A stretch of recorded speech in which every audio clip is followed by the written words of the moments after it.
Alright guys, so ito na yung ni-request nyo na Ultimate Xiaomi Buying Guide. So sa video na to, pag-usapan natin mga Xiaomi phones, Redmi phones, as well as the Poco phones. Kung alin nga ba yung mga magagandang bilhin from this brand. Now alam nyo naman na yung Xiaomi ay nag-o-offer usually ng good value pagdating sa specs and pagdating sa performance ng mga devices nila. So wag na natin patagalin pa. I will make this video super simple para sa inyo. Sisimulan natin with the budget level, with the mid-range, and then let's go to the flagship levels. And isasali rin natin yung mga releases nila from previous years na pwede nyo pa rin gamitin, tulad na lang nitong Xiaomi 12 Pro. And meron ring 12S Ultra.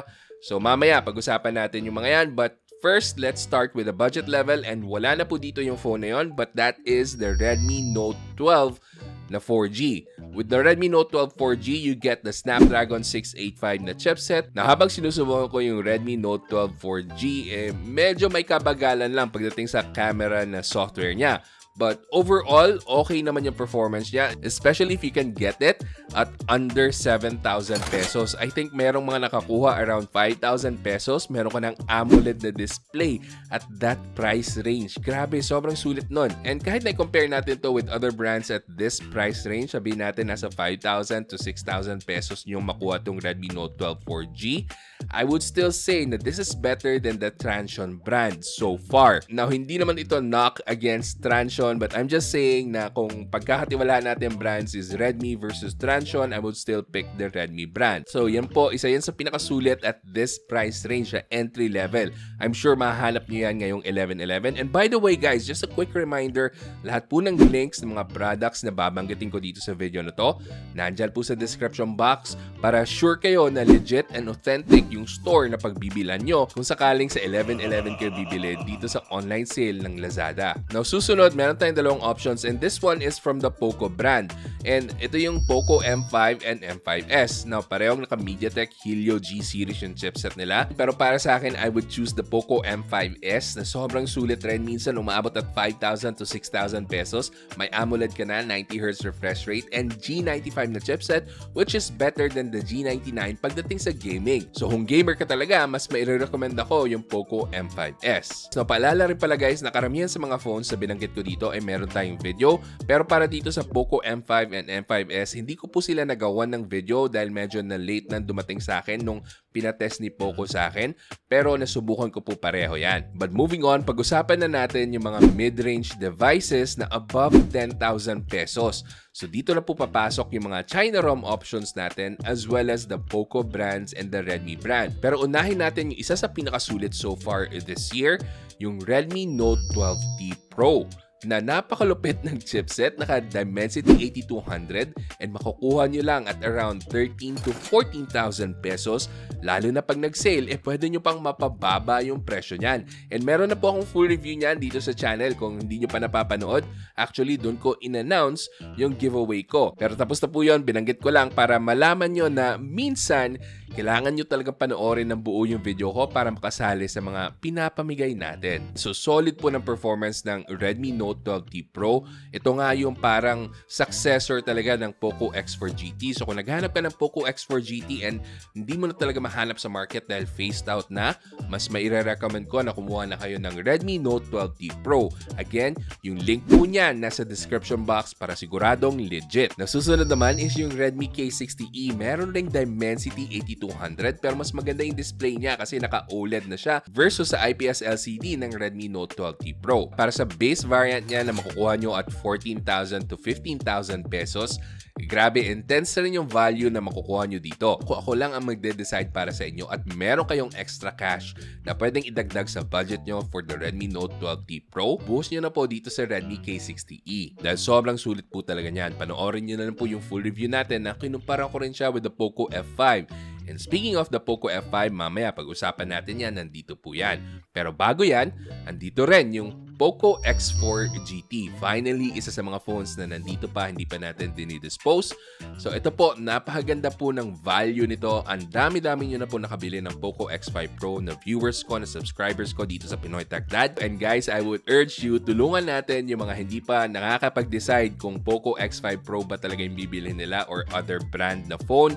Dahil Gusto ko lang malaman ng karamihan na napaganda po talaga ng quality ng camera nito for something that is worth 15,000 or below, lalo na pag naka-sale. Kasi umaabot to minsan at around 13,000 pesos and I've seen people getting this for around 11,000 pesos pa with vouchers sa Lazada. Talagang pasortihan pero napakababa nyo po makukuha to pag naka-sale talaga, lalo na ngayong 11/11. So kung ako sa inyo, kung hanap nyo is well-balanced pagdating sa performance and sa camera features niya, this is the one to pick. Now, maraming nagtatanong sa akin kung Infinix 030 5G ba or this one. Para sa akin, mas premium yung datingan ng Infinix.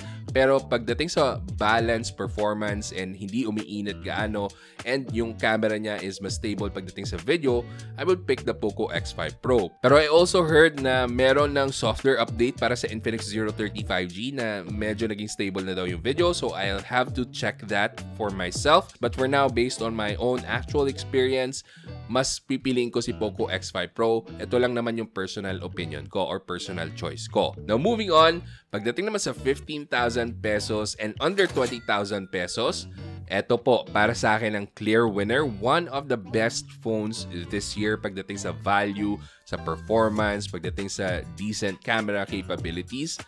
This is the Poco F5 and this is my favorite device dahil nga marami ang makakakuha ng good quality na phone sa mas mababang halaga. So eto, pag-isipan nyo, meron tayong Snapdragon 7 Plus Gen 2 which gives you flagship level of performance at under 20,000 pesos. Saan mo makukuha yan, diba? Dito pa lang yan sa Poco F5. Now, meron din mga magtatanong kung sulit pa bang bumili ng Poco F4. Pero kung ako kasi, kung Poco F4 ang pinagpipilian mo, mag-step up ka na, dagdagan mo yung budget mo, it's well worth adding extra para makuha tong Poco F5. So para sa mga nagbabalanse pa kung Poco F4 or Poco F5 or Poco X5 Pro, kung performance ang habol mo, mas i-recommend ko na kunin mo yung Poco F5 dahil ito po yung sobrang sulit pagdating sa performance. This will last you for several years. Next up, meron tayong newcomers, yung Redmi Note 13 series, the Pro series. So ito po yung Redmi Note 13 Pro and the Pro Plus. So pareho po ito, bagong-bagong labas lang po ni Xiaomi sa China. So yes, I mentioned China. So mga China ROM pa lang po ito. So kung titingnan nyo yung links dyan sa description box, China ROM po yung ino-offer nila dyan. Kaya mapapansin nyo na murang-mura po ito kasi usually naman po pag China ROM mas mura pag dinala natin dito sa Philippines. So ano yung may expect nyo with these two phones? So with the 13 Pro, naka Snapdragon 7S Gen 1. So baka maisip nyo, ay, S series. Baka sobrang lakas nito kasi S, di ba? Usually pag S, mas malakas. But you'll be surprised na medyo mas mahina to actually kumpara sa Snapdragon 7 Gen 1 and of course even the Snapdragon 7 Plus Gen 2. So wag kayong malilito doon kasi hindi po ito ganong kalakas compared doon sa dalawang chipsets na nabanggit ko. So for me actually parang hindi ako masyado natuwa dito sa 13 Pro. I would rather get the 13 Pro Plus na mas maganda yung build. Yes, medyo may curved edge design siya, mas slim siya. But this is an overall better phone. Pareho lang sila naka 200 megapixels na camera pero magkaiba sila ng interpretation pagdating sa image processing. So makikita nyo po yan sa Facebook page ko na Pinoy Techdad kung saan shinare ko yung mga pictures taken with the 13 Pro and the 13 Pro Plus. Para sa akin, yung performance ng 13 Pro Plus is definitely better and worth adding extra money for kumpara dito sa Snapdragon 7S ng Redmi Note 13 Pro. Now, pagdating sa camera capabilities ng dalawang phones na to, I would say na Xiaomi can definitely still make more improvements pagdating sa Redmi Note Pro series nila. So hindi pa rin ako satisfied pagdating sa Pro series nila kasi hindi pa rin sila nakaka-reach sa Realme and sa Vivo level pagdating sa cameras ng mga Redmi Note Pro series nila sa mid-range. So itong Redmi Note 13 Pro is makukuha nyo at around 13,000 pesos. Ito naman at around 18,000 pesos. And parehong may IP68 na water and dust resistance. sobrang solid po talaga ng build ng mga to. Lalo na itong Pro Plus, panalong-panalo para sa akin. Now, yung 5,000 pesos difference, is it worth it? Well, it all depends pa rin sa inyo kung gaano ka-importante yung better performance ng 13 Pro Plus. Kung di naman kayo masyadong maselan sa performance, I would say okay na po itong 13 Pro. Pero guys, kung tunay na performance ang habol nyo and value for your money, well, wala na sigurong ihigit pa dito sa Redmi K60 Ultra. Ito na po talaga yung ultra performance na Redmi K60 series dahil sobrang sagad na yung performance ng Dimensity 9200 Plus dito. Halos Snapdragon 8 Gen 2 yung level ng performance, decent yung camera, and yes, ito po yung Xiaomi 13 Pro na lumabas, and meron lang improvements yon pagdating sa Leica na lenses na ginamit niya, but for this one, I would say mas okay ito kesa doon sa 13T series or 13 Pro.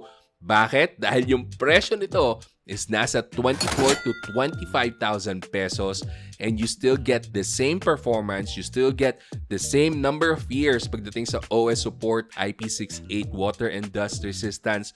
Kumpleto na po, yung Leica branding lang po ang tinanggal nila dito sa lens, and decente pa rin yung camera system ng phone na to.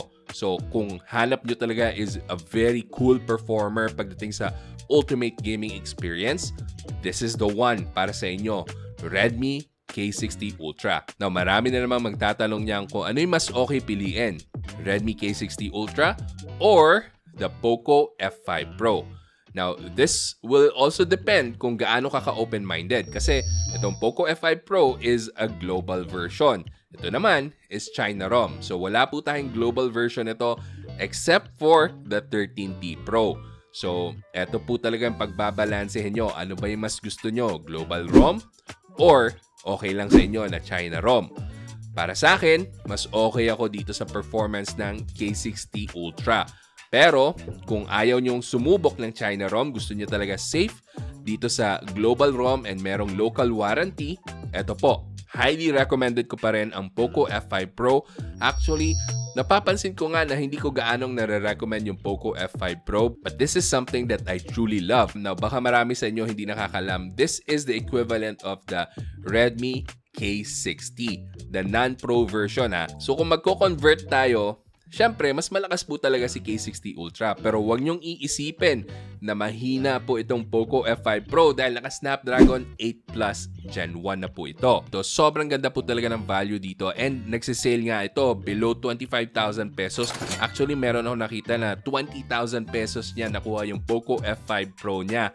Sobrang sulit yan. And again, dyan po sa link sa description box, doon niya po nabili yung Poco F5 Pro at 20,000 pesos na discounted. So abangan nyo po. Hopefully masabayan nyo pa.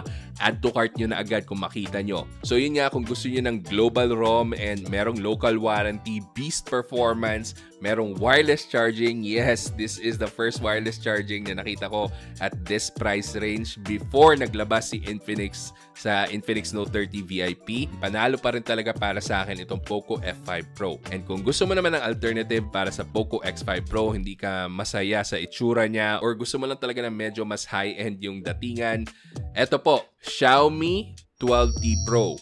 Yes!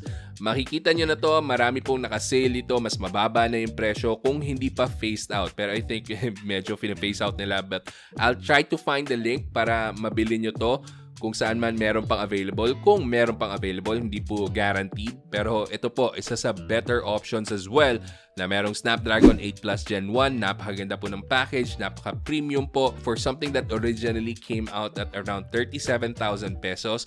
I think mabibili niyo na rin to at halos the same price with the Poco F5 Pro. So kung ako lang ang pipili, mas pipiliin ko to kasi mas maganda yung camera system niya versus the Poco F5 Pro. Pero pareho silang beast performer. Napaka-quality po nito. And by the way, most likely ibebenta ko rin tong Xiaomi 12T Pro ko. So abangan nyo po yan sa Tech Tambayan. Dahil medyo kailangan natin ng funds sa upcoming travel natin. And yeah, hopefully mabenta agad. Next up, pag-usapan na natin yung mga flagship level ni Xiaomi. Pero munti ko makalimutan itong one of my favorite phones from Xiaomi this year, the Xiaomi CV3. So this one is super lightweight, super slim, napaka-sleek ng design niya. Meron siyang dual na selfie camera, merong 4K 30fps video recording, and napakaganda po ng Sony IMX800 na ginamit nila dito na camera sensor with good image processing. Yun nga lang, medyo fail pa rin siya sa portrait mode, but overall pagdating sa photo and video capabilities, this is a clear winner in my book. Pero bukod pa dun, nilagyan rin nila to ng MediaTek Dimensity 8200 na chipset, and makukuha niya lang to at around 20 to 23,000 pesos. Again, links in the description box. This is something that I highly recommend kung value ang hanap nyo pagdating sa performance, pagdating sa camera system, pagdating sa magandang selfie camera. This is an absolute winner in 2023 and even beyond dahil nga sa performance nito. Sobrang sulit nito. So yun po yung mga recommendations ko pagdating sa mid-range ng Xiaomi and Poco. Now, pag-usapan na natin yung flagship level phones ni Xiaomi, and let's start with an older device, the Xiaomi 12 Pro. And tingnan nyo naman, napakaganda pa rin ang design niya, and you wouldn't even think na this is an old device kasi napaka-elegante ng itsura niya, di ba? Camera module niya, modern looking. And I will tell you guys, maganda pa rin yung performance ito. Snapdragon 8 Gen 1. Ayun nga lang, of course, you already know na mainit-init itong chipset na to. So for heavy gamers, hindi ko po i-recommend na to. Pero kung photography and normal phone use lang pag gagamitan nyo nito and maybe some casual gaming on the side, this is something that I would still highly recommend kung makahanap kayo ng brand new nito. Again, ililink ko po dyan sa description box, and most likely China ROM na lang yung available nito, pero sobrang sulit pa rin talaga niyan guys, lalo na at around 20,000 pesos na price range. Panalong panalo, meron kang flagship device, flagship level of performance sa camera, Sony IMX707. This is still a better camera than the Xiaomi 13T, and it has all of the bells and whistles of a flagship device. And again, kayang-kaya pang pumalag in 2023, even 2024, 2025. I would say this is still a winner for me. Now, another older phone but still a great performing phone is this one, the Xiaomi 12S Ultra. Kita nyo naman sa size pa lang ng camera module niya, pang flagship level yung performance na ibubuga nito. So this is actually the first one na merong branding ng Leica dito sa partnership ng Xiaomi. So this was a very interesting purchase for me. And para sa mga matagal na dito sa channel, alam nyo namang isa to sa main drivers ko talaga. Ginamit ko to as my main driver. Halos lahat ng applications ko, banking apps nandito. So kahit na China ROM ito, pwedeng-pwede nyo mapakinabangan dito sa Philippines na walang issues.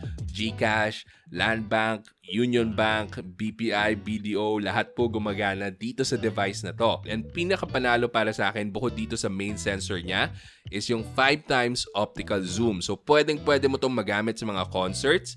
Panalong-panalo po. And yung video capability nito is top-notch. Napakaganda po. Very stable. Nagulat talaga ako sa performance nito pagdating sa camera nito. And naka Snapdragon 8 Plus Gen 1. And yes, medyo ka na po siya kasi hindi pa siya nakahabol dun sa release ng Snapdragon 8 Gen 2. Kaya 8 Plus Gen 1 lang siya. Pero wag niyong mamaliitin. Again, napakaganda po ng performance ng Snapdragon 8 Plus Gen 1. So pwedeng-pwede ka pong mag-gaming dito. Wala pong problema kahit pa anong games ang ibato mo dito sa phone na to. Huwag kayong mag-alala na older release ito dahil kung value lang ang hanap mo, mas mababa nyo na ito makukuha this year compared from its first release. Now, susunod, of course, ito na yung finale natin, yung Xiaomi 13 Pro. So this one is absolutely premium. Top of the line performance. Merong Snapdragon 8 Gen 2. Nilagyan na rin ni Xiaomi ng Leica branding. At sobrang premium talaga ng feel nito guys. Yung display niya napakaganda, very bright. And yung camera system niya initially was a little bit disappointing. But after a few updates, very happy na ako with the performance itong Xiaomi 13 Pro pagdating sa cameras niya. So pinapakita ko dyan sa display nyo mga new samples na nakuhanan natin after the software updates. Now, if there is one major downside, and this goes for most of the Xiaomi phones, wala pong 4K video recording sa selfie cameras nito. So naka 1080p pa rin ito even though this is claiming to be a flagship device. That goes for the Xiaomi 13 Ultra as well na nasubukan ko rin, and masasabi ko na halos the same lang yung performance with the Xiaomi 13 Pro. So I would not recommend that you go with the Xiaomi 13 Ultra. Stay with the Pro and you will still get almost the same performance pagdating sa cameras as well as yung actual performance performance ng device nyo. So again, emphasize ko kahit na nasubukan ko yung Xiaomi 13 Ultra, I would not recommend that you get that over the Xiaomi 13 Pro kasi number 1, mas mahal of course, and number 2, almost the same lang yung performance na makukuha mo with this device. Now with that said, this is where we end the video, and I would like to tell you na for most of these devices na nasubukan ko, wala po akong MIUI bugs na na-encounter. Usually kasi yung mga MIUI bugs na na-encounter ko talaga is with the entry-level phones. Pagdating sa mid-range nila and lalo na sa flagship devices nila, madalang po talaga yung bugs. But don't just take my word for it kasi I would love to hear your comments lalo na para sa mga naka-mid-range and flagship na Xiaomi phones kung kumusta nga ba yung experience nyo pagdating sa MIUI bug. Kasi iba-iba pa rin yung mga experiences natin at iba-iba yung mga applications na ginagamit natin sa mga phones. And also para sa mga Xiaomi fans na gusto pa maghintay and nag-iipon para sa flagship device ng Xiaomi, palabas na po yung Xiaomi 14 series nila. And yun po ang first na naka-Hyper OS. Abangan nyo po, i-review po natin yan dito sa channel. Bibili po tayo niyan. So, yeah, that's another phone to look forward to. At again, kung gusto mong bumili ng mga phones na binanggit ko dito sa video, lahat po ng links nandyan sa description box. And para sa mga users na phone models na hindi ko nabanggit dito, para sa Xiaomi 13T, para sa Redmi Note 12 Pro series, wag po kayo mag-alala kung nabili nyo na yung phone nyo, enjoy nyo po yung mga yan. Pero those phones are not something that I would highly recommend lang. Para lang naman po sa akin yon, di ba? So ito po kasi mga recommended ko and tested ko and na-test ko rin po yung mga phones na sinasabi ko kaya hindi sila nasali dito. So yun lang po, huwag kayong masasaktan kasi ito lang naman ay personal opinion ko. Alright, so kung nakatulong tong video na to, ano lang ba yung mag-subscribe kayo dito sa Pinoy Techdad para matulungan nyo ako na lumaki palalo yung channel natin. And also, kung gusto mo pang manood ng mga videos, may mga ililink po ako dyan. Panigurado, magugustuhan niyo yung mga yan. So hanggang sa susunod, ako nga pala ulit si Janus ng Pinoy Techdad. Kita-kita ulit tayo.